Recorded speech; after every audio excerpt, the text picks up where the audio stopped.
যা মনে আসে উত্তর দিন, গালাগাল ছাড়া। ঠিক আছে?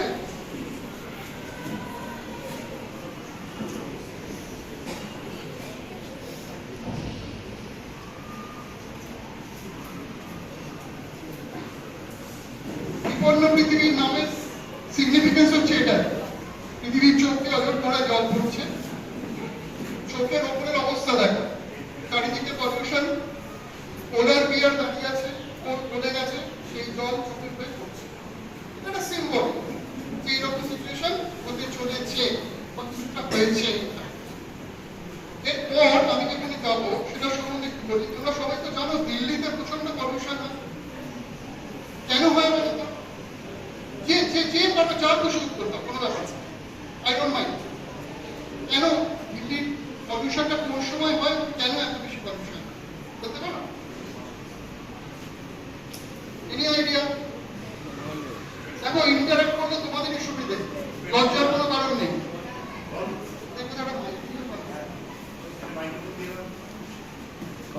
আছে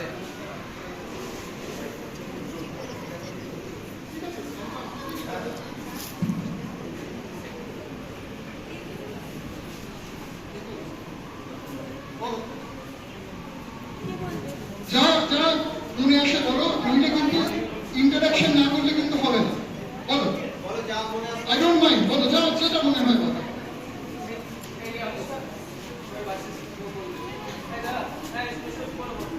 বলো।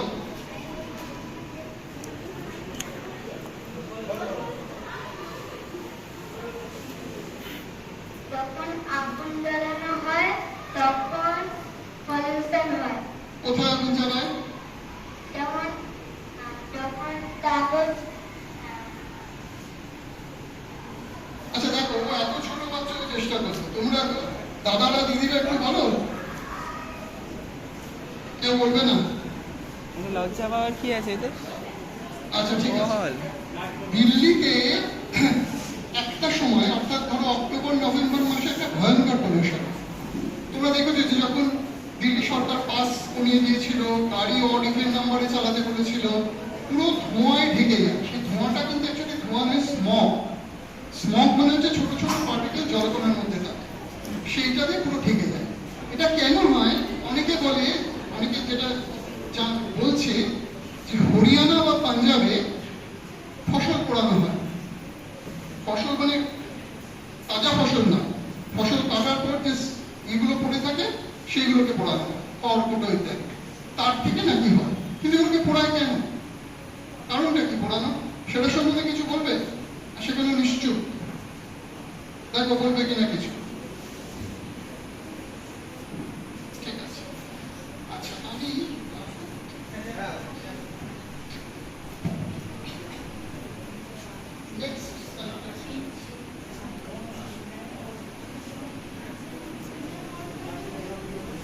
দেখো এখানে দুটো লোক দাঁড়িয়ে আছে, লোক দুটো কোন রাজ্যের বলো তো?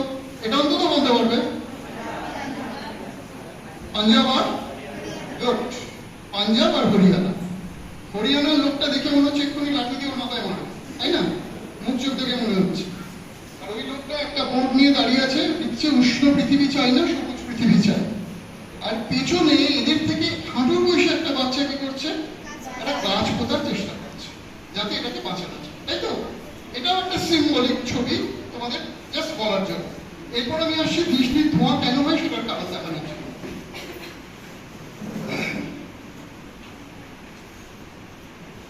এই যে ছবিটা তোমরা দেখছো ডান দিকে, এইটা হচ্ছে একসাথে এতগুলো গাড়ির অ্যাক্সিডেন্ট হয়েছে। সত্যি ঘটনা, প্রায় 24টা গাড়ি পরপর ধাক্কা মেরে অ্যাক্সিডেন্ট হয়েছে যমুনা এক্সপ্রেস ওয়েতে দিল্লিতে, এই পলিউশনের জন্য। সেবার এটা দেখাচ্ছি, দেখো। এবং এটাও দেখো যে পলিউশনটা কেন হয়। অনেকে বলে এই স্টাবল গুলো পোড়ায়, অর্থাৎ এই খড়কুটোগুলো পোড়ায় জমির উন্নতি হবে বলে। No, that is not the right reason. Scientific রিজনটা অন্য, সেটা আমি বলছি। ভিডিওটা দেখলেই বুঝতে পারবে। আচ্ছা, সাউন্ডটা আছে তো? অডিও এটা দেখো মন দিয়ে। এটা ভারতের একটা হাইওয়ে, দিল্লির কাছে। এখানে ধোঁয়া এত ধুলো ছিল যে গাড়ির চালকরা ঠিক মতো সামনে দেখতে পাচ্ছিলেন। অন্তত 24টা গাড়ি দুর্ঘটনার শিকার হয়, কারণ একটা ট্রাক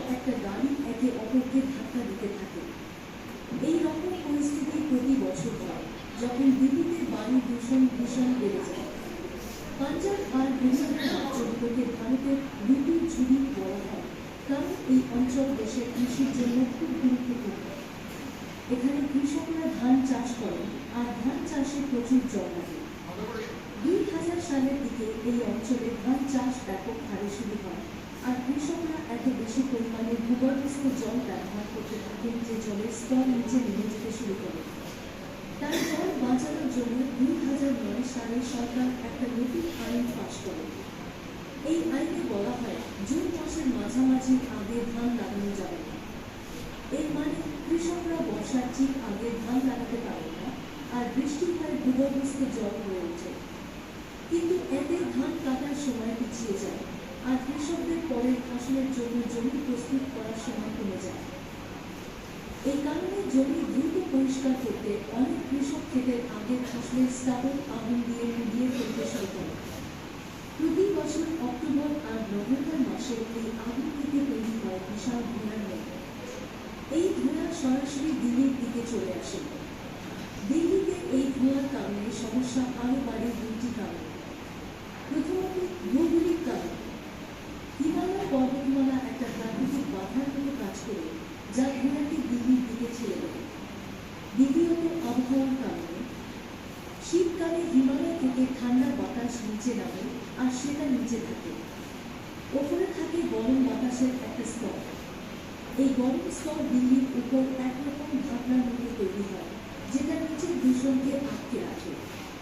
ফলে যখন স্টাবল পোড়ানো ধোঁয়া দিল্লিতে আসে, তখন সেটা শহরের দূষণের সঙ্গে মিশে যায় এবং তৈরি হয় বিষাক্ত ধুলায় ভরা কুয়াশা বা স্মগ, যেটা শহরের ওপর ঢেকে থাকে।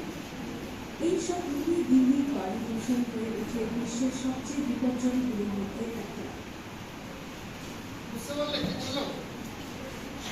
ফসলটা পোড়ায় তার কারণ ওরা নিজে তার জন্য দায়ী। এত জল ইউজ করেছে, ভূগর্ভস্থ জল, যে জলের স্তর একদম নেমে গেছে। সেই জন্য ওদের কাছে একটা অর্ডার দেওয়া হয়েছিল যে যখন বর্ষা হবে, বর্ষার আগে ধান রোপণ করতে পারবে। এর ফলে কি হলো, বর্ষা এসে গেল, টাইমটা পিছিয়ে গেল, সময় কম হাতে। আগের বারে যে ফসলগুলো হয়েছিল সেগুলো কেটে পরিষ্কার করার টাইম নেই, পুড়িয়ে দিল। পুড়িয়ে দিয়ে কি হলো, ওই যে ধোঁয়াটা, এখানে উচ্চারণের একটু প্রবলেম আছে, এটা এআই দিয়ে করা, আর্টিফিশিয়াল ইন্টেলিজেন্স দিয়ে করা, সেই জন্য ধোঁয়াটাকে ধোঁয়া ধোঁয়া করছে। এগুলো একটু হবে, কিছু করার নেই। এবারে কি হয়েছে, এই যে ধোঁয়াটা যাচ্ছে দিল্লির দিকে, কিন্তু অন্য কোনো স্টেটের দিকে যেতে পারছে, কারণ এদিকে হিমালয় আটকে দিচ্ছে ওকে। আর কোল্ড ওয়েভ যেটা আসছে হিমালয় থেকে, সেটা ওকে ঠেকছে, ঠেলে দিল্লির দিকে নিয়ে যাচ্ছে। ওপরে গরম হাওয়া, এমনি নর্মাল গরম হাওয়া থাকে, নিচে ঠান্ডা হাওয়া, তার নিচেই ফসল পোড়ার হাওয়াগুলো রয়েছে, যেগুলো কিছুতেই বেরোতে পারে না। যার ফলে পুরো এরকম ঢেকে রেখেছে, একটা ডোমের মতো একটা ডোম স্ট্রাকচার করে রেখেছে, সেইখানে পুরো তোমার পলিউশনটা কনসেন্ট্রেটেড, যার ফলে প্রচুর প্রবলেম হচ্ছে ওখানে। দিল্লির একটা বিখ্যাত লাং স্পেশালিস্ট, তিনি একটা ইন্টারভিউতে বলেছিলেন যে আমি গত 5 বছরে দিল্লির কোনো মানুষের লাং গোলাপি রঙের দেখিনি, সব কালো। This is the effect of this pollution. ঠিক আছে, কারোর কোনো প্রশ্ন থাকলে করতে পারো। নেই?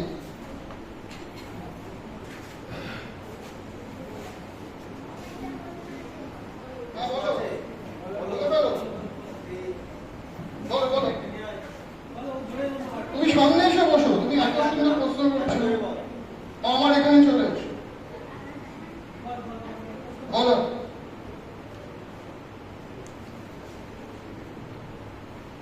আমার বাবার অফিসে আমার একজন ম্যাম আছে, বলেছে যে ফসল পোড়াতে না, তাহলে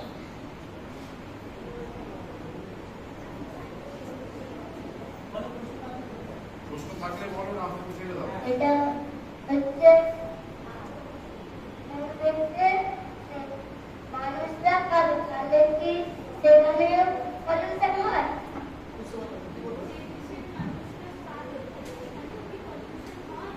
না, এরকম আমি শুনিনি গো। যদি খবর পাই না জানাই।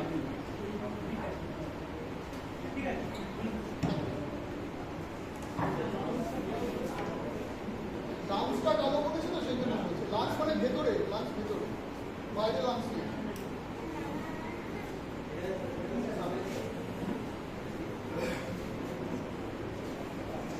আচ্ছা, এখন তো আমরা দেখলাম প্রচন্ড পলিউশন হচ্ছে। তো এই পলিউশন, ধরো এই আজকে যে ঘরটার মধ্যে আমরা আছি, এই ঘরের মধ্যে কিন্তু প্রচন্ড পলিউশন, কিন্তু তোমরা কি পলিউটেড এয়ারটাকে পিউরিফাই করতে পারো? পারো। তোমাদের সায়েন্স লার্নিং সেন্টার থ্রু দিয়ে করতে পারো। ছোট্ট একটা এক্সপেরিমেন্ট দেখাচ্ছি আমি। দেখো, একটা কার্ডবোর্ড আছে না, কার্ডবোর্ড, সেই কার্ডবোর্ড নেবে, একটা ছোট 12 ভোল্টের ফ্যান নেবে, এক্সস্ট ফ্যান, একটা সুইচ আর একটা মাস্ক, সার্জিক্যাল মাস্ক বা যে মাস্ক তোমার কোভিডের সময় পড়েছো সেই মাস্ক, এতেই হয়ে যাবে। তো একটু দেখো,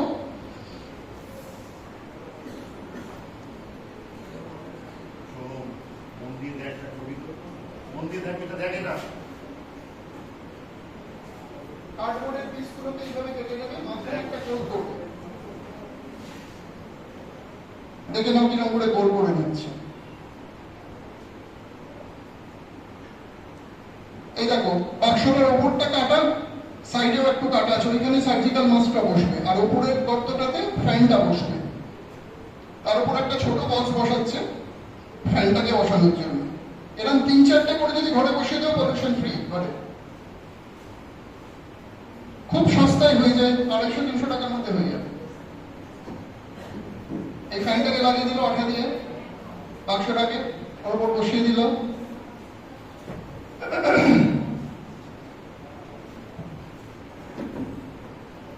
এবার ওর 4টে স্ট্যান্ড তৈরি করছে, সেই কার্ডবোর্ড দিয়ে ছোট ছোট করে কেটে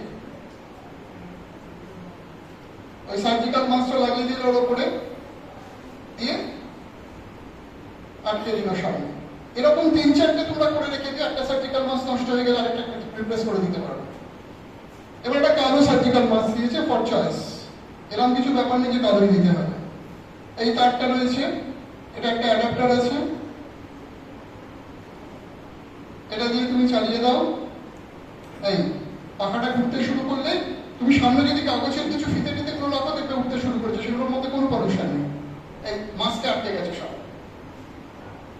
এই যে 3জন ছেলে, এরা মণিপাল ইনস্টিটিউট অফ টেকনোলজিতে পড়ে, ঠিক আছে, MIT বলে যেটা, তারা এইটা তৈরি করে পেটেন্ট করেছে স্কুলে। আমি নেক্সট স্লাইডে যাব নাকি এটা নিয়ে কোনো প্রশ্ন আছে, নাকি তাড়াতাড়ি বিদায় করতে পারলে আমাকে ভালো? কোনটা বলো, কোনটা কোনটা? ভিডিওটা শিওর।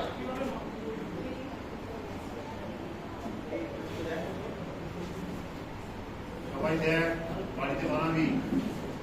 লার্নিং সেন্টারের পরে কাজ এটা, এয়ার পিউরিফায়ার বানানো।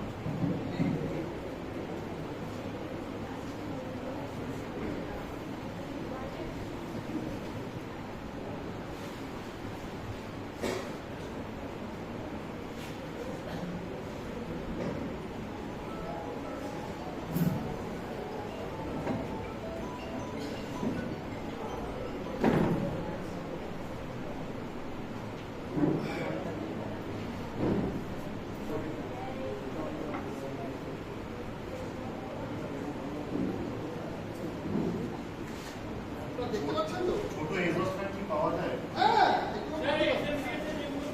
আচ্ছা, ওই ছোট ছোট। এটা আপনার ম্যাক্সিমাম কস্টিং হচ্ছে 300 টাকা। এরকম যদি আপনি 5-6টা বসিয়ে দেন এখানে, পুরো এয়ার, ঘরের এয়ারটা একটু পিউরিফাইড হয়ে যাবে।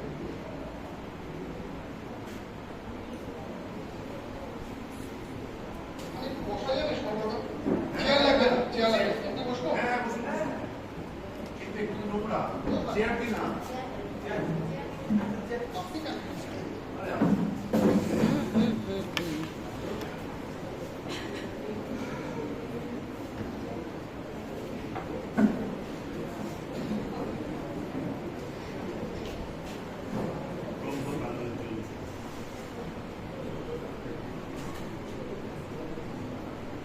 স্কুলের ছেলেদের কি অবস্থা দেখো দিল্লিতে, সব মুখে মাস্ক, কোভিডের জন্য নয় কিন্তু, পলিউশনের জন্য।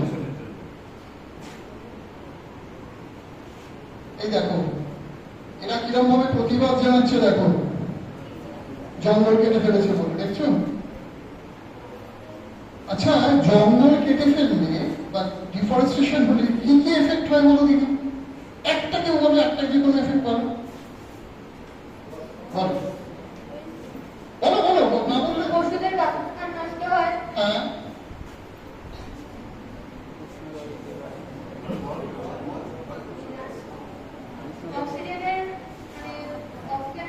কম লেভেলটা কম হয়ে যায়।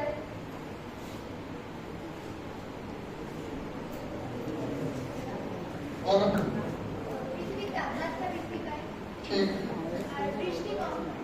ঠিক। আর কি হয়? আর কেউ নেই? ঠিক আছে, তুমি প্রথমে বললে যে উত্তরটা তুমি বলবে, বলো বলো, জোরে বলো। একটু জল খেয়ে নেবে।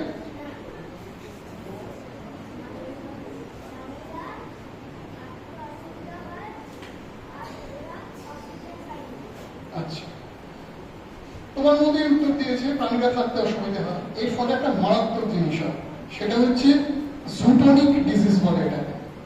এই যে নিপা ভাইরাস, মাঙ্কি ফিভার, এগুলো কেন হয়েছে জানো? তার কারণ হচ্ছে এই সমস্ত ওয়াইল্ড অ্যানিমেলরা মানুষের সংস্পর্শে চলে এসেছিল। ইন্দোনেশিয়াতে একটা রেইন ফরেস্ট আছে যেটা আগুন লেগে নষ্ট হয়ে গেছিল। তার ফলে ওখানে যে ফ্রুট ব্যাট হয় না, যে সমস্ত বাদুড় ফ্রুট খায়, তারা মালয়েশিয়াতে চলে গেছিল ওখান থেকে, এবং গিয়ে যে সমস্ত ফ্রুটগুলোকে অর্ধেক খেয়ে ওরা ফেলে দিত, সেগুলো পিগরা খেত, পিগ ফার্মের পিগ, সেইখান থেকে পিক আপ করে নিপা ভাইরাস এবং ছড়িয়ে যায়। এবং কোভিডও তাই, কোভিড কিন্তু ব্যাটের থেকেই এসছে। অ্যাকচুয়ালি জঙ্গলে কি হয়, জঙ্গল আমাদের থেকে একটা ব্যারিয়ার করে রাখে যাতে এই ভাইরাসগুলো হোস্ট বলে, যাতে তার গায়ের মধ্যে এরা থাকে। ধরো ম্যাক্সিমাম ভাইরাস বা প্যাথোজেন থাকে বাদুড়ের মধ্যে, বা ধরো বানর বা গরিলা, এদের মধ্যে সব থাকে। কিন্তু এরা চট করে তোমাকে এসে ডিস্টার্ব করবে না, কারণ তুমি ওদের ডিস্টার্ব করছো না। ওরা ওদের হোস্টের মধ্যেই চুপচাপ বসে থাকে। যেই তুমি জঙ্গল কাটলে সঙ্গে সঙ্গে ওরা অ্যাক্টিভ হয়ে ওঠো, কারণ ওদেরও তখন একটা হোস্ট চাই, সেই হোস্টটা তখন হিউম্যান বডিকে ওরা অ্যাটাক করে। বুঝতে পারছো? এটাকে বলে zoonotic disease, which is very very important nowadays. এটার প্রচুর কাজ হচ্ছে। আচ্ছা, এইবারে দেখো ডিফরেস্টেশন যে হয়, যেটা আমি আলোচনা করছিলাম, যে তুমি বললে যে পশুদের বাসস্থান নষ্ট হয়, অক্সিজেন, ঠিক কথা।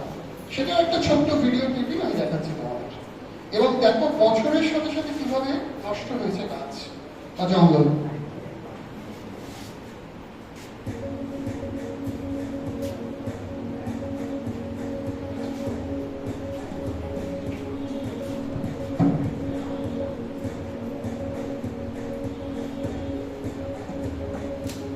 ইংরেজিতে লেখা আছে, অসুবিধা হচ্ছে না তো? কারণ বলা যাচ্ছে না। পড়া যাচ্ছে না। আশা হচ্ছে যে ডিফরেস্টেশন যেভাবে হচ্ছে, আগামী 100 বছরের মধ্যে স্যার মাইকে বলো। আগামী 100 বছরের মধ্যে কোনো জঙ্গল থাকবে না পৃথিবীতে, যেভাবে কাটা হচ্ছে। কাটার প্রথম কারণ হচ্ছে ফসিল ফুয়েল, আরবানাইজেশন, বাড়ি তৈরি, কাঠ বিক্রি করছে, ইত্যাদি ইত্যাদি। এবং জঙ্গল ধ্বংস হচ্ছে পুড়িয়ে অথবা গাছ কেটে। আমরা অনেকেই বলি জঙ্গল কেটে ফেলেছে তো কি হয়েছে, গাছ পুঁতে দেবো, হয়ে যাবে। কিন্তু যে পশু পাখিগুলো মারা গেল সেগুলোকে আনবে কি করে? সেগুলো তো শেষ।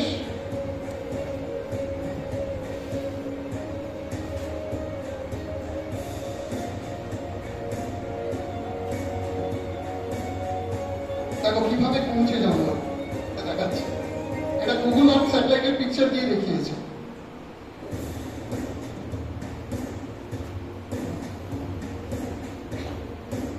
এই যে many believe that counter deforestation people just need to plant more trees, but how will solve the problem of animals extinction? যারা মারা গেছে তাদেরকে আমরা কিভাবে বাঁচাবো?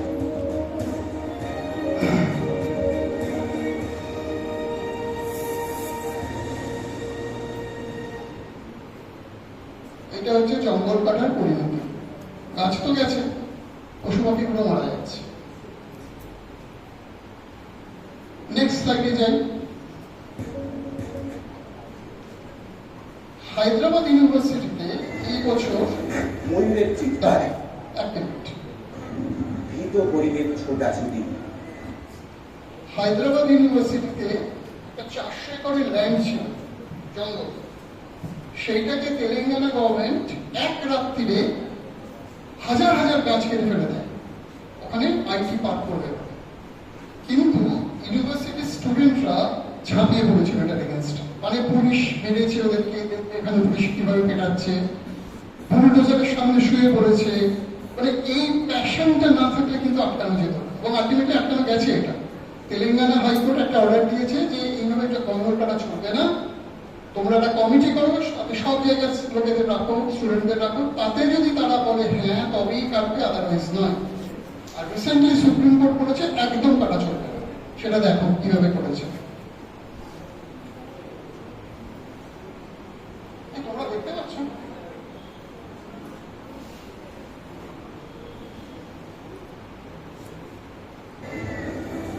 ময়ূরের চিৎকার, ভীত হরিণের ছোটাছুটি, জঙ্গলের ভিতর এসে পড়ছে সার্চ লাইটের তীব্র আলো, রাতের অন্ধকারে বুলডোজার আর খনন যন্ত্রের তাণ্ডব। একের পর এক ভেঙে পড়ছে বিরাট বিরাট গাছ, অসংখ্য পাখি, কীট পতঙ্গ, সরীসৃপের অস্তিত্ব, জীবন মুহূর্তে বিপন্ন হয়ে পড়ছে। হায়দ্রাবাদ শহরের ফুসফুস উপরে গাছ কেটে জঙ্গল সাফ করে তথ্য প্রযুক্তি পার্ক বানাতে চাইছে তেলেঙ্গানার কংগ্রেস সরকার। জায়গাটি হায়দ্রাবাদ বিশ্ববিদ্যালয়ের অদূরে কাঞ্চাগাচি বলে। জল, জঙ্গল, বন্যপ্রাণ নিয়ে প্রায় 400 একরে এক ঘন সবুজ পরিবেশ। অভিযোগ, কর্পোরেট দ্বৈত আর রাজনৈতিক ক্ষমতা হাত ধরাধরি করে যে জায়গাকে গিলে খেতে চাইছে। চিত্ত আন্দোলনের সময় মহিলারা হাতে হাত ধরে গাছকে জড়িয়ে প্রতিরোধ গড়ে তোলেন।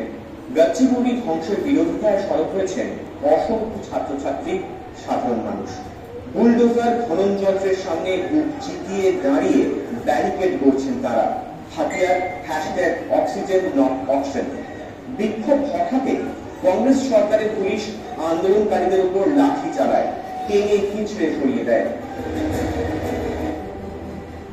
কাঞ্চা গাছিবৌদি নিয়ে বিতর্কের জল গড়িয়েছে আদালতে। তেলেঙ্গানা হাইকোর্ট গাছ কাটার সরকারি অভিযানে স্থগিতাদেশ দিয়েছে। রেবন্ত রেড্ডি সরকার 3 মন্ত্রীকে নিয়ে কমিটি করেছে। সমাধান সূত্রের খোঁজে তারা পড়ুয়া, নাগরিক সমাজ এবং সংশ্লিষ্ট সব পক্ষের সঙ্গে কথা বলবেন।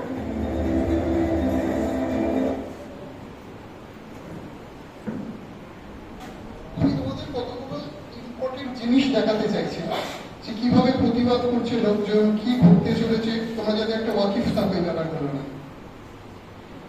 এরপর একটা স্লাইড আছে, তারপর আমি যাবো হ্যান্ডস অন অ্যাক্টিভিটিতে। কেমন? এই স্লাইডটা দেখে বলো তো এটা কি দেখাচ্ছে? এটা অন্তত বলা উচিত। বলো কি করছে এরা?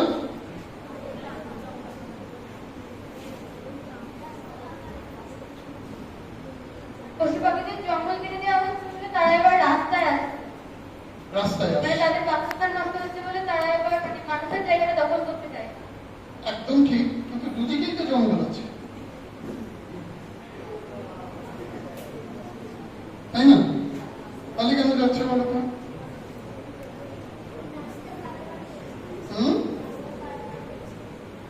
রাস্তা তো বাড়াবার করছে, ঠিক কথা, কিন্তু কেন? একদিকে জঙ্গল রয়েছে, আমরা রাস্তা বাড়াতে যাবে কেন?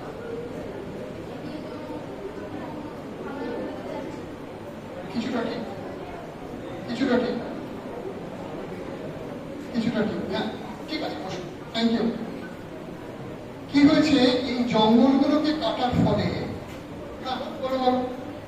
মানুষেরা জঙ্গল ধ্বংস করে এখানে রাস্তা নির্মাণ করেছে। একদম ঠিক কথা, কিন্তু ব্যাপারটা হচ্ছে একটা পুরো জঙ্গল কিন্তু ধ্বংস করেনি। তুমি দেখতে পাচ্ছ রাস্তার দুদিকে জঙ্গল আছে, তার মাঝখান দিয়ে একটা রাস্তা করে বেরিয়ে গেছে, ঠিক আছে? এইটা তুমি নর্থ বেঙ্গলে দেখতে পাবে, দেখবে রাস্তা দিয়ে প্রচুর হাতি যাতায়াত করে। ও যেটা বললো, তোমার নামটা কি গো? অর্ক? অরিত্র যেটা বললো যে একদিকের জঙ্গল খারাপ অবস্থায় রয়েছে, আরেকদিকের জঙ্গল ভালো অবস্থায় রয়েছে, সেই জন্য ক্রস করছে। To some extent this correct, কিন্তু ওকে যেতে গিয়ে তো রাস্তা পার হতে হচ্ছে এবং মারাও যাচ্ছে। আমি দেখাবো তোমাদের যে এই পশু মানে নিষ্পাপ পশু পাখিগুলো কিভাবে মারা যাচ্ছে। একটা দেখবে আমেরিকাতে এসেছে, একটা আমাদের রাজস্থানে, আর একটা তোমাদের ইস্যুতে কি বলে দিল্লিতে। দেখাচ্ছে, এইটা হচ্ছে ইউএসএ আমেরিকাতে দেখো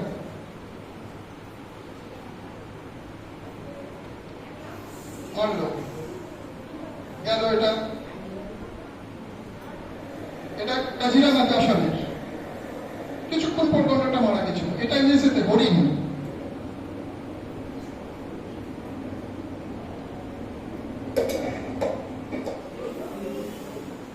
মারা গেল। এবার দেখো রাজস্থান ময়ূর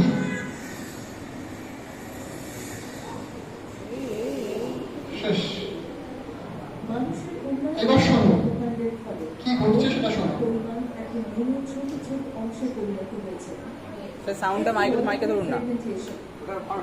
পাবে না না না মাইক্রোফোন মাইক্রোফোনটা সাউন্ডটা ধরলে আমি বলে দিচ্ছি না জঙ্গল কেটে ফেলার ফলে একটা জঙ্গল থেকে আরেকটা জঙ্গলের মাঝে অল্প অল্প জঙ্গল থাকে, সেটাকে বলে অ্যানিমাল করিডর, মানে অ্যানিমাল এখান দিয়ে যাতায়াত। বিদেশে কিরকম জঙ্গলে অ্যানিমালদের সেটা দেখবে পরে। একেই বলা হয় বন্যপ্রাণী করিডোর বা বন্যপ্রাণীর জন্য চলাচলের অরণ্যের সেতী বন্ধন এই জন্য এগুলো এক একটা সেতুর মতো এক জায়গাকে আরেক জায়গার সঙ্গে যুক্ত রাখে, আর এই সংযুক্তির ক্ষমতাই এগুলিকে অনন্য করে তোলে। এই যে, এখানে গুড পপুলেশন, এখানে লো পপুলেশন যেটা বেশি। স্যাংচুয়ারি গড়ে ওঠে, যার আয়তন প্রায় 900 বর্গ কিলোমিটার। এখানে বাঘের সংখ্যা তখন খুবই কম ছিল।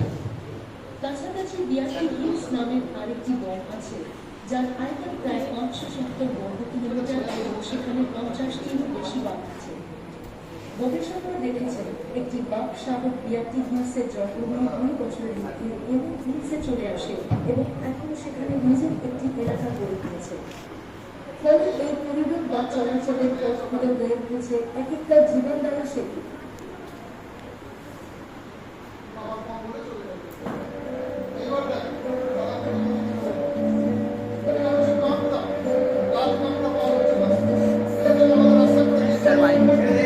ওদের জন্য একটা আলাদা রাস্তা করে দিয়েছে যাওয়ার, দেখতে পাচ্ছ নিচ দিয়ে যাচ্ছে।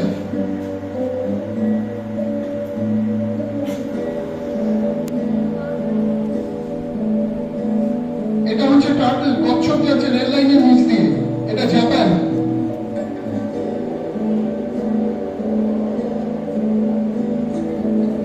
এটা হচ্ছে কেনিয়া, কেনিয়াতে হাতি দিয়ে যাওয়ার জন্য একটা আলাদা রাস্তা করে দিয়েছে নিচ দিয়ে।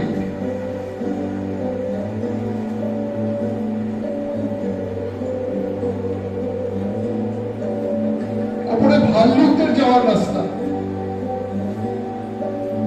এটা কানাডাতে। এটা নরওয়েতে মৌমাছিদের জন্য আলাদা থাকার জায়গা রাস্তার উপরে, যাতে ক্রস করে না যায় দিকে।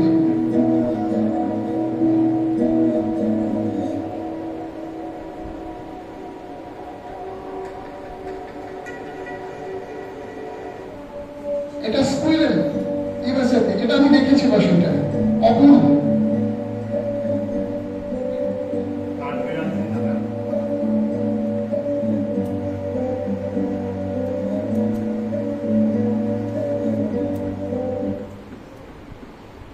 চাষের প্লাস্টিক বোতলের অবস্থা দেখো, এই যে আমাকে দিয়েছে জল, কিছু করার নেই। যাই হোক, তো প্লাস্টিক বোতল 1 মিনিটে কতটা তৈরি হয় তার একটা এক্সাম্পল এই ভিডিওতে আমরা দেখবো। আর এই পৃথিবী পুরো বোতলে ভরে গেছে, সমুদ্র বোতলে ভরে গেছে, যা তো অবস্থা। এবার দেখো, আজ আমরা প্লাস্টিক বোতলের প্রভাব পরীক্ষা করছি। আমরা জানার চেষ্টা করব সারা বিশ্বে কতগুলো প্লাস্টিক বোতল তৈরি হয় আর সেই সংখ্যা রিয়েল টাইমে দেখতে কেমন লাগে। চলো দেখে নিই। আমরা প্রতি সেকেন্ডে প্রায় 15,000টি বোতল তৈরি করি। এক প্রতি সেকেন্ড হয়ে যায় 10 লক্ষ বোতল। তুমি এখানে যা দেখছো তা হলো প্রতি সেকেন্ডে 20,000টি বোতল এক জায়গায় জমা হচ্ছে, যা দেখাচ্ছে যে আমরা কত বেশি প্লাস্টিক বোতল তৈরি করছি। আর ভাবো তো, এর মধ্যে মাত্র 1% বোতলই রিসাইকেল হয়। বাকি বোতলগুলো পুড়িয়ে ফেলা হয়, জমির নিচে ফেলা হয় বা সাগরে ভেসে যায়। এভাবে প্রতিটা মিনিট প্রতিদিন এই কাজই চলতে থাকে। আমাদের সত্যিই কি এতগুলো বোতল দরকার?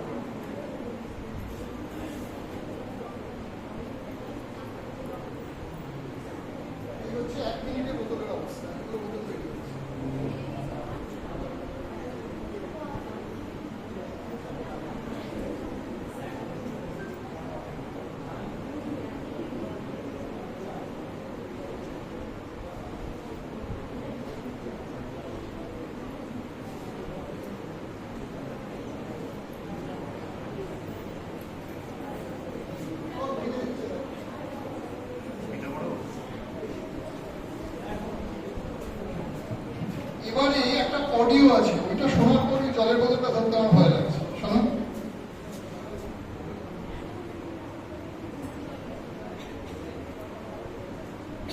বাইরে বেরোলে এক সময় আমরা জলের বোতল দোকান থেকে কিনে খাই। ওই পথ ওইখানে লুকিয়ে আছে। এই জলের বোতল কারখানায় তৈরি হওয়ার পরে অন্তত 2 মাস পরে আমরা হাতে এসে পৌঁছাই। আর এই 2 মাসের বোতল প্লাস্টিকের সাথে জলের রিয়াকশন জলের পিএইচ ভ্যালু কমে যায়। নর্মাল পিএইচ ভ্যালু 6.5 থেকে 8.5, কিন্তু বিজ্ঞানীরা দেখেছেন বোতলের বিকল্প থাকার ফলে পিএইচ ভ্যালু 4 অব্দি অর্থাৎ অ্যাসিডিটি নেচার হয়ে যায়, যেটা আমাদের শরীরের জন্য ভীষণ ক্ষতিকর। তাছাড়া জল দীর্ঘদিন প্লাস্টিকে থাকার ফলে পিএ তৈরি হয়। এই পিএ আমাদের শরীরে বেশ কিছু রোগ যেমন ডায়াবেটিস, ওবেসিটি, ইনফার্টিলিটি তৈরি করতে পারে। দীর্ঘক্ষণ জলের বোতল সূর্যের আলোতে থাকার ফলে সূর্যের সাথে বিক্রিয়ায় ডাইঅক্সিজেনেটেড মেনটেন তৈরি হয়, যা আমাদের শরীরে ক্যান্সার তৈরি করে। তাই চয়েস আপনার, যখন বাড়ি থেকে বার হবেন তখন ধাতব জলের বোতল নিয়ে বার হবেন নাকি বাইরে থেকে জলের বোতল কিনে খাবেন। শুনলে কি অবস্থা? আচ্ছা, এবারে এতক্ষণ ধরে আমি দেখালাম জঙ্গল ধ্বংস, প্লাস্টিক বোতল ইত্যাদি। এবার এগুলো সমাধানটা কি করতে পারি আমরা? তোমাদের স্কুলে আমি দেখছিলাম বিরাট পাঁচিল, একটা বাউন্ডারি পাঁচিল আছে, বাউন্ডারি পথ একটা বিশাল বড়। এটা কিন্তু কাজে লাগানো যায়, মিনি জঙ্গল তৈরি করা যায়। তোমার যদি ল্যান্ড না থাকে জঙ্গল বানানো, তাহলে তুমি কোথায় বানাবে জঙ্গল? কোথায় বানাবে বলো তো? পাঁচিলের গায়ে জঙ্গল বানানো যাবে? কি মনে হয়? যাবে না। তোমাদের কি মনে হয়? এদিকে তো কোনো রিয়াকশন নেই, বলো পাঁচিলের গায়ে জঙ্গল বানানো যাবে কিনা? লার্নিং সেন্টারের একটা অ্যাসাইনমেন্ট দিচ্ছি, এটা করবে। বাইরে বেরোলে অনেক সময় এটা দেখো কি করেছে, এগুলো প্লাস্টিকের বোতল মাটি দিয়ে গাছ লাগিয়েছে। ঠিক আছে, কিভাবে করতে হয় সেটা দেখো, খুব সিম্পল। বোতলটাকে কাটবে, এখানে ঝুলিয়ে দাও, বোতলগুলোকে ভরে যাবে গাছে।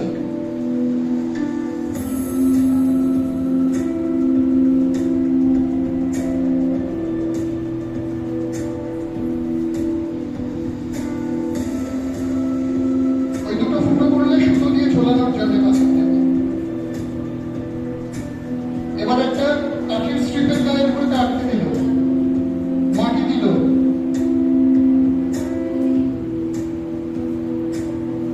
সিম্পল লেটুস পাতার গাছ লাগা হয়ে যাবে। বাড়ি নিয়ে গিয়ে স্যালাড দিয়ে খেয়ে নিতে পারবে।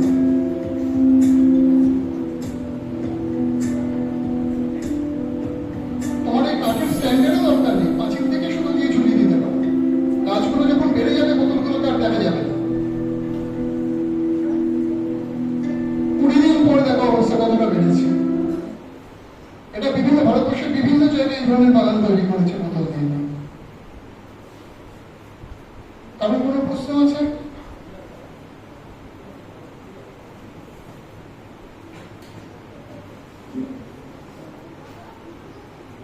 কলকাতাতে আমাদের বানতলা নদীতে যদি কেউ যাও তাহলে একটা জলাভূমি আছে, ইস্ট কলকাতা ওয়েটল্যান্ডস বলে। এই ওয়েটল্যান্ডস এর অবস্থা খুব করুণ। অর্ধেকটা তো তোমার জমি মাফিয়াটা নিয়ে নিয়েছে, মোস্টলি সেই কারণেই। তারপর দূষণ মারাত্মক, চামড়ার কারখানা থেকে সব দূষিত জিনিস এসে পড়ে, মাছ মারা যায় ইত্যাদি। সেটার একটা ছোট ক্লিপিং আমি দেখাবো, তারপরে সলিউশনটা বলবো কি করা যেতে পারে। আমি জানি না তোমাদের এখানে কি ছোট ছোট ডোবা বা জলাশয় আছে যেগুলো খুব নোংরা আছে, তো সেখানে তোমরা একটা প্রজেক্ট দিতে পারো through your learning science centre. দেখাচ্ছি।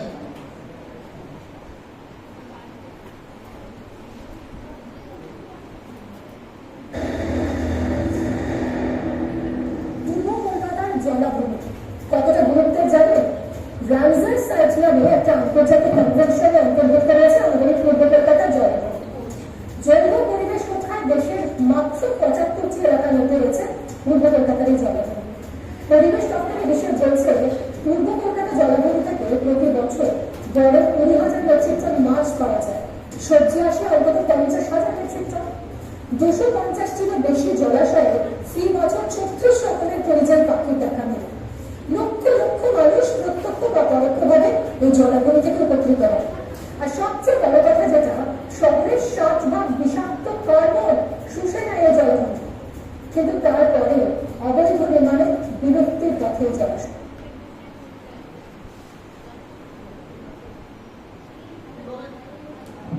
কিভাবে কনস্ট্রাকশন করছে দেখো, জলাশয় বুঝিয়ে বুঝিয়ে পুরো ইকোলজিক্যাল ব্যালেন্স নষ্ট করে দিচ্ছে। এবং কলকাতাতে এত রাস্তায় জল জমার কারণ কিন্তু এইটা, এই জলগুলো বেরোনোর রাস্তা পায় না। এবারে আমি বলি, দিল্লিতে হজখস বলে একটা জায়গা আছে, দিল্লি আইআইটির কাছে, ওখানে একটা লেক আছে, লেকটা প্রচন্ড দূষিত ছিল। এবার সেই লেকটাকে কিছু স্টুডেন্ট একটা অদ্ভুত জিনিস করেছে, ফ্লোটিং ওয়েটল্যান্ড, যে জলাভূমিটা ভাসে সেটা তৈরি করে ওখানে ছেড়ে দিয়েছিল। জল একদম ক্লিয়ার হয়ে গেছে, নানান ধরনের পাখিটাকে ওখানে আসতে শুরু করে। সেটা বানাবে কি করে? খুব সিম্পল, তুমি দেখো।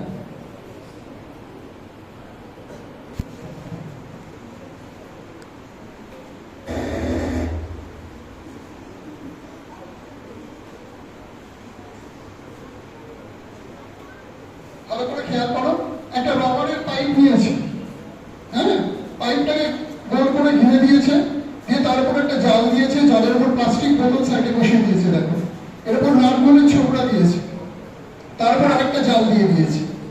এবার ওই ছোবড়ার ভেতরে অ্যাকোয়াটিক প্ল্যান্ট, ব্রাহ্মী শাক, ফাঁক ইত্যাদি, কলমি শাক, এগুলোকে বসিয়ে দাও, দিয়ে জল ছেড়ে দাও।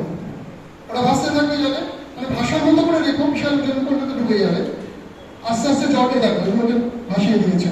এবং এইরকম ওয়েটল্যান্ড করেছে কলকাতাতে, ইস্ট কলকাতা ওয়েটল্যান্ডের ওই জিনিসগুলো করেছে, এই ছোট ছোট ছোট ছোট ভাসমান জলাশয়। এখানে তোমরা এটা করতে পারতেই পারো, মানে সম্ভব না, মেয়ে না সাইডে কিছু প্রবলেম নেই। কেন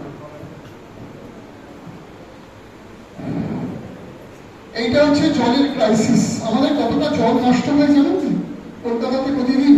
দেখো একটু,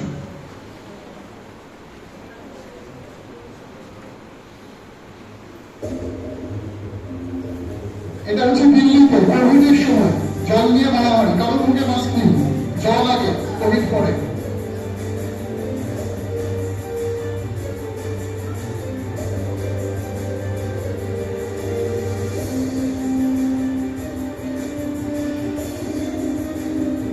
দিল্লিতে জলের সাংঘাতিক খারাপ অবস্থা। এটা হচ্ছে চেন্নাইতে, নর্দমা রয়েছে পাশে রাস্তার, সেখান থেকে জল দিচ্ছে, খাবার জল নেই, এইভাবে বেঁচে আছে।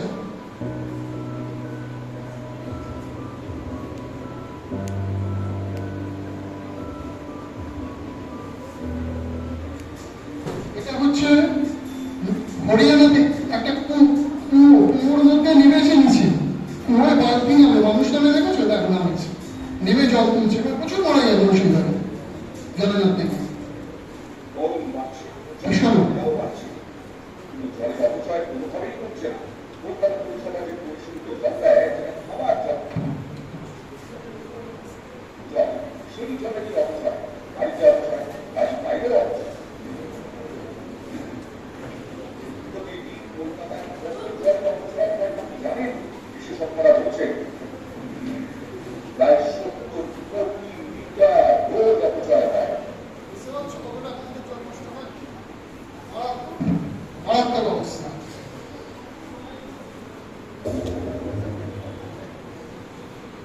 এখানে এই ডান দিকে ছবিটা কি দেখাচ্ছে বলতো? একটা গুবড়ে পোকা, তাই তো? ওর পেটে কিন্তু জলের ড্রপ পড়ে আছে, তাই না? এটা হচ্ছে নামিবিয়া, একটা মরুভূমি, এখানে জল পাওয়াই যায়, প্রচন্ড জলের স্কেরসিটি। এখানে যেটা পাওয়া যায় সেটা হচ্ছে কুয়াশা। এই পোকাটা ওই মরুভূমিতে গিয়ে পিঠটাকে উঁচু করে এভাবে দাঁড়িয়ে যায়, যখন যেদিকে হাওয়া আসে সেই দিকে পিঠটাকে দিয়ে রাখে। তার ফলে হাওয়া কুয়াশার গুলো এসে ওর পিঠে জমা হয়, কুয়াশা বিন্দুগুলো, এবং ওর পিঠটা উঁচু উঁচু উঁচু উঁচু উঁচু জায়গার উপর জলগুলো জমা হয়। ওই নিচু জায়গায় যখন যায় তখন ওরা গড়াতে শুরু গড়িয়ে ঢুকে যখন আসো জলটা খেয়ে না। এইটা দেখে একটা জিনিস তৈরি করা হয়েছিল, সেটা বলে ফগ ক্যাচার। সেটা কিভাবে আমি দেখাচ্ছিলাম। 2025 সালের মধ্যে আমাদের প্রায় 1/4 মানুষ এমন জায়গায় যেখানে জলের অভাব হয়। এই সমস্যার সমাধান খুঁজতে বিজ্ঞানীরা এখন একটি ছোট পোকাটিকে সাহায্য নিচ্ছে। এই পোকাটির নাম ফক্সট্যান। এটি আফ্রিকার নামে মরুভূমিতে পাওয়া যায়, যা পৃথিবীর সবচেয়ে শুষ্ক জায়গাগুলোর একটি। এখানে খুব কম বৃষ্টি হয়, কিন্তু অনেক সময় উপকূলীয় কুয়াশা হয়। এই কুয়াশার ওপরই এই পোকাটি বেঁচে থাকে। পোকাটি বালির টিলার ও উল্টে দাঁড়িয়ে কুয়াশায় গেছে। এর দিকে ছোট ছোট গাছ হয়েছে, যেগুলো মাথা জল টানে আর ভালো অংশগুলো জল হয়ে যায়। এই গঠন ফগ বা কুয়াশার ছোট জলকণাগুলোকে আটকে রাখে। এই জলকণাগুলো একত্রিত হয়ে বড় ফোঁটা তৈরি করে, আর মাধ্যাকর্ষণের কারণে সেই ফোঁটাগুলো গড়িয়ে পোকাটি মুখে চলে যায়। এখন পৃথিবীর অনেক জায়গায় কুয়াশা থেকে জল সংগ্রহের প্রকল্প চলছে, কিন্তু নতুন উন্নতি সবসময় পায়। ইংল্যান্ডের বিজ্ঞানীরা এখন এই বিপ্লবের পিঠের নকশা মডেল করে এমন ছাদের টালি বানাচ্ছেন যা কুয়াশা থেকে জল ধরতে পারে। এই টালিগুলো আফ্রিকার কিছু অঞ্চলের হাসপাতালগুলিকে ওষুধ তৈরির জন্য পরিষ্কার জল সংগ্রহে সাহায্য করতে পারে। সবাই বাঁচতে হলে জলের দরকার হয়, আর এই বুদ্ধিমান পোকাটি আমাদের শেখাতে থাকে কিভাবে আমরা জল সংগ্রহের নতুন উপায় খুঁজে পেতে পারি। এটা তো দেখলাম। এবার মরক্কোতে দেখো একটা অদ্ভুত জিনিস হয়। মরক্কো তো জলের প্রচন্ড ক্রাইসিস, কিন্তু ওখানে প্রচন্ড কুয়াশা বা ফগ হয়। এই হচ্ছে মরক্কো মরুভূমি। দেখো অজস্র নেট লাগানো আছে এখানে। এই নেটগুলো দিয়ে ওরা কুয়াশাটাকে ধরে। খাওয়ার সঙ্গে মিশে সে ক্লাউড ফিশারের জালের ভিতরে দিয়েছে। কুয়াশা খাওয়ার সঙ্গে কুয়াশা খাওয়ার সঙ্গে মিশে সে ক্লাউড ফিশারের জালের ভিতরে দিয়ে যায়। এই বিশেষভাবে তৈরি জালে ছোট ছোট জলকণা আটকে যায় এবং ধীরে ধীরে বড় ফোঁটায় পরিণত হয়। তারপর এই বড় ফোঁটাগুলো নিচে থাকা সাধারণ নালায় পড়ে যায়। সেখান থেকে জল পাইপের মাধ্যমে 26 কিলোমিটার দূরে উপত্যকার জলের ট্যাঙ্কে পৌঁছায়। এরপর এই মূল্যবান জল বাড়ি বাড়ি পৌঁছে দেওয়া হয়। ক্লাউড ফিশার হল জল সংগ্রহের এমন একটি উপায় যা জলবায়ু পরিবর্তনের কারণে মানুষকে বাধ্যতামূলকভাবে বাসস্থান ছাড়তে দেওয়ার সমস্যার মোকাবিলায় সাহায্য করে। এটি মানুষকে তাদের উপত্যকা, পরিবেশ ও পরিবারের জন্য নিরাপত্তা দেয়। এইটা কোদাই ক্যানেল আছে। কোদাই ক্যানেলে একটা গ্রামে এই জিনিসটা তৈরি করা হয়েছে। একটা ছোট নেট দিয়ে, একটা পাইপ দিয়ে ওরা জল কালেক্ট করে। মানে প্রচন্ড ফগ হয় পাহাড়ের উপর, প্রায় ধরো 2000-3500 ফিট ওপরে। তোমরা এখানে ছোট্ট এরকম জাল লাগিয়ে যখন শীতটা হবে, কুয়াশা তো শীতকাল ছাড়া পাবে না, তখন তার সাথে যদি একটা ছোট পাইপ অ্যাটাচ করে একটা কন্টেনার নিচে রেখে দাও, জলটা কেটে ধরবে, এবং দ্যাট ইজ পিওর জল।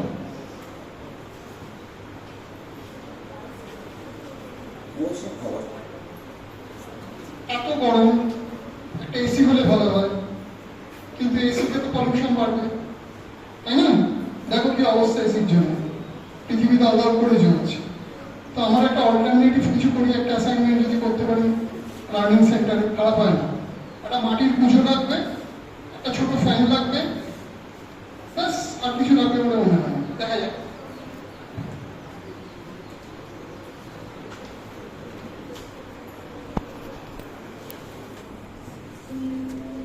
ফুটো করছে, এটাতে একটা সিরিজ অফ হোল থাকবে। এই যে করা হয়ে গেল। এবার এটার মাথাটা গোল করে কেটে দিল একটা কার্ডবোর্ড। এবার ওই সেই ছোট ফ্যান,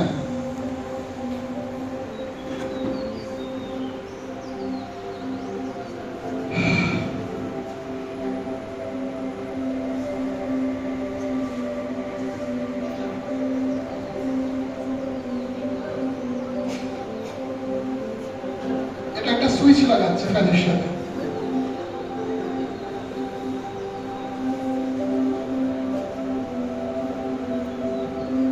এবার ফ্যানটাকে ঠিক স্ট্যান্ড করলো, এখানে একটা ব্যাটারি লাগিয়ে দিল, 12 ভোল্ট এনাফ। এগুলো উড়ে যাচ্ছে হাওয়াতে। এবার পুজোটার মধ্যে জল দিতে হবে ওই হোলগুলোর ঠিক নিচে অব্দি।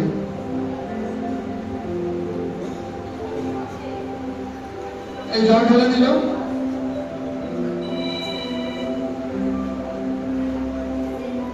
এই দেখো জাস্ট লেয়ারটা নিচে নিচে যেগুলো সেগুলো রিফ্লেকশন জলের। এবার দেখো টেম্পারেচার কিভাবে চেঞ্জ হয় এখানে। মোটামুটি 45 মিনিট মতো লাগে। 33.6 ডিগ্রি সেন্টিগ্রেড হচ্ছে টেম্পারেচার এখন। এবার এই টেম্পারেচারটা মাপছে ফ্যানটা চালিয়ে দিয়ে, ওই ঘরগুলো দিয়ে ঠান্ডা হাওয়া বেরোচ্ছে আর এই প্রোবটা ওখানে লাগিয়ে দিচ্ছে, ঠান্ডা হাওয়াটা মেজার করছে টেম্পারেচার পাবে।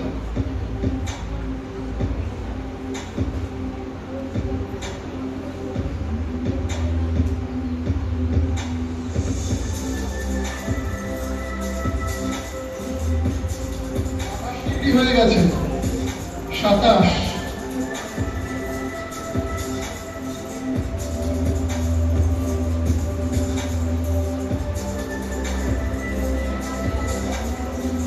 ডিগ্রিতে নেবে 36 ডিগ্রি থেকে হাফ অ্যান আওয়ার 45 মিনিটের মধ্যে। এটা 2-4টে পুজো ঘরে লাগিয়ে দাও, আরামসে শুয়ে যাবে রাত্রে। কিছু বলবে?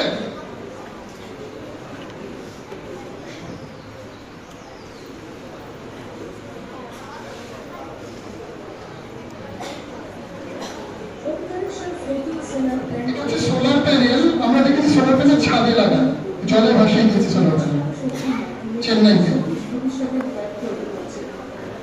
ভারতের জন্য জৈবিক দক্ষতা একটি বড় চ্যালেঞ্জ। ক্রান্তীয় জীবনটি দেশগুলোর মধ্যে ভারতের মতো কিছু জৈবিক পরিমাণ সবচেয়ে কম।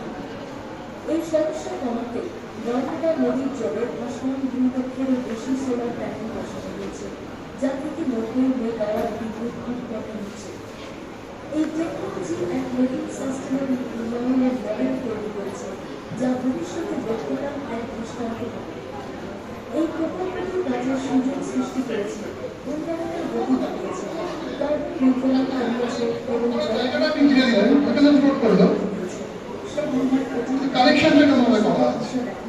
যেখানে আর্থিক উন্নয়ন ও পরিবেশগত সুস্থতা একসাথে এগোবে।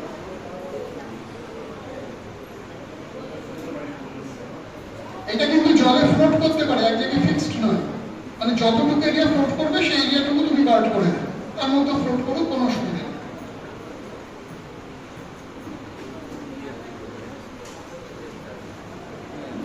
এই ছবিটা দেখো, এই ছবিটা এটা অদ্ভুত, যেটা আপনাকে আমি বলছিলাম। একদিকে রাস্তায় জল জমে আছে আর একদিকে ফুটপাতে কোনো জল নেই, দুটো কিন্তু সেম লেভেলে রয়েছে, কেউ নিচু কেউ উঁচু নয়। এই কনসেপ্টটার নাম হচ্ছে পারমিয়েবল পেভমেন্ট, অর্থাৎ স্পঞ্জের মতো কাজ করে ফুটপাথগুলো, ফুটপাথ বা রাস্তা what ever it may be. সেক্ষেত্রে ওই ফুটপাথের যে পাথরগুলো থাকে তার মাঝে মাঝে ছোট ছোট ছোট ছোট পাথরের কুচি দেওয়া থাকে, তার নিচে বড় পাথর থাকে, তার নিচে আরো বড় পাথর থাকে। জল যেটা আসে সেটা ওই পাথরের মধ্যে দিয়ে ছুঁয়ে মাটিতে চলে যায় এবং ভূগর্ভস্থ জলের লেয়ারটাকে বাড়িয়ে দেয়। এটা কি করে করতে হয় সেটা আমি দেখাচ্ছি বোর্ডেরটা। এই হচ্ছে কলকাতার অবস্থা বর্ষাকালে।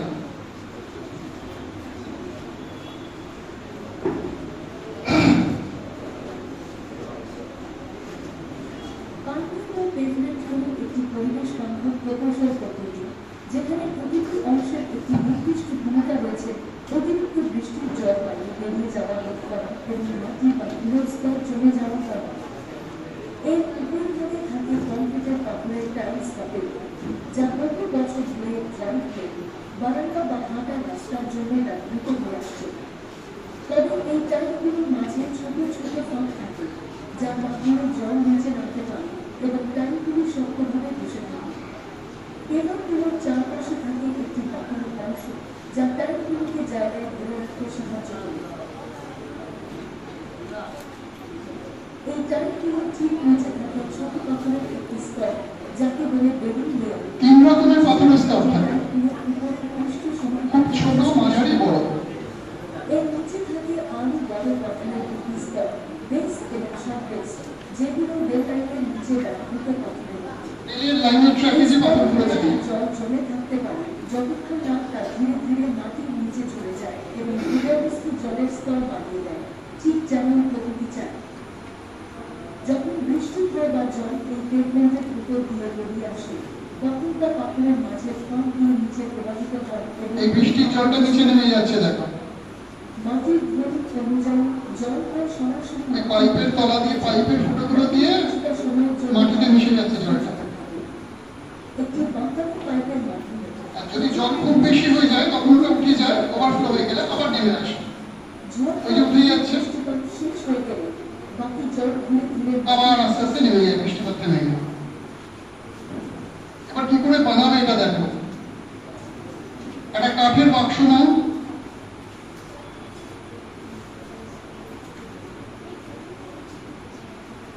একটা ঠিক টেম্পার্ড গ্লাস একদিকে লাগিয়ে দাও, বাক্সটা কেটে একটা সাইড যে লাগিয়েছে সাদা রঙের, এটা একটা মোটা গাঁজা যেটা ভাঙবে না চট করে। এবার একটা ছোট হোল করে একটা পাইপ লাগিয়ে দাও নিচে, যেখান দিয়ে জলটা বেরোবে। এবারে মাটি দাও নিচে,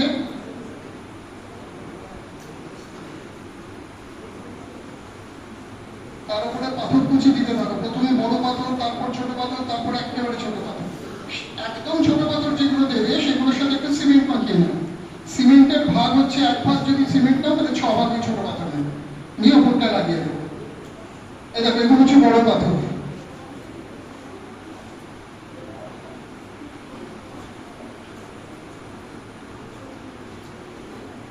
এর উপরে একটু ছোট পাথর দিলে,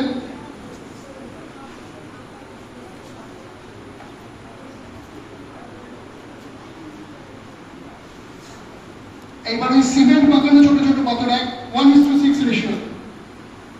এবার উপর দিয়ে জল ঢালো, দেখো জলটা পুরো নিচ দিয়ে বেরিয়ে যাচ্ছে, জল কিন্তু থাকছে না। স্কুলের যে পেভমেন্টটা রয়েছে, রাস্তাটা রয়েছে, তার পাশে একটা রুম ছোট্ট বানাতে পারো, বৃষ্টির সময় দেখে জল জমছে না, নিচে নেমে যাচ্ছে। গুজরাটে সুরাটে এই ধরনের ফুটপাথ তৈরি করেছে, এইগুলোর মাঝে মাঝে ঘাস তৈরি হয়ে গেছে, সেগুলোকে ছেড়ে দেয় যখন দরকার হয়, কিন্তু জল যাবে না। আমার বোধহয় বক্তৃতা মোটামুটি বক্তব্য এখানেই শেষ হলো। লাস্ট স্লাইড যেটা রয়েছে সেটা হচ্ছে আগামী 5ই জুনের কথা ভেবে করা। তোমরা 5ই জুন কি কোনো মার্চ টার্চ হয়? আচ্ছা, মার্চে কি নিয়ে যায় ওরা? প্ল্যাকার্ডে লেখা থাকে, হ্যাঁ, সেই মেসেজটা একটু অন্যভাবে দেওয়া যেতে পারে, সেটা একটু দেখাচ্ছি।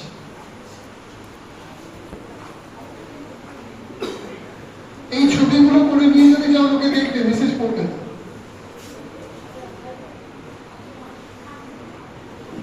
ঠিক আছে, জানি না তোমাদের কিরকম লাগলো। অনেক ধন্যবাদ সবাইকে ধৈর্য ধরে শোনার জন্য।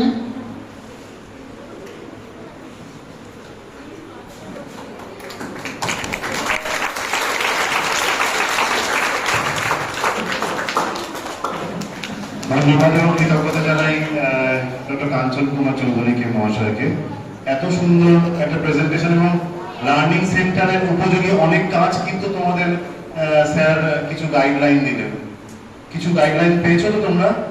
হ্যাঁ, বাড়িতে যেগুলো প্রয়োগ করতে পারো, তোমাদের ক্যাপাসিটি অনুযায়ী যেগুলো প্রয়োগ করতে পারো সেগুলো তোমরা প্রয়োগ করার চেষ্টা করো। আমার তো মনে হয় এয়ার পিউরিফায়ার বা বাড়ির যে ব্যবহার করার এসি, যেগুলো খুব সহজে স্যার দেখালেন, সেগুলোকে তোমরা তৈরি করতে পারো। ঠিক আছে, তাহলে আমরা এর থেকে উপকৃত হলাম তো, এবং আগামী দিনের পরিবেশকে কিভাবে আমরা যত্ন করবো, পরিবেশকে কিভাবে রক্ষা করবো, তার একটা পরিষ্কার বার্তা পেলাম। আমি শুভব্রতকে বলছি একটু শেষ করার জন্য। আমাদের ব্রেক টু সায়েন্স সোসাইটির হুগলি জেলা সম্পাদক শুভব্রত চ্যাটার্জি ও শেষ করবে, আমাদের পরবর্তী সেশনের দিনগুলো ঘোষণা করে দেবে।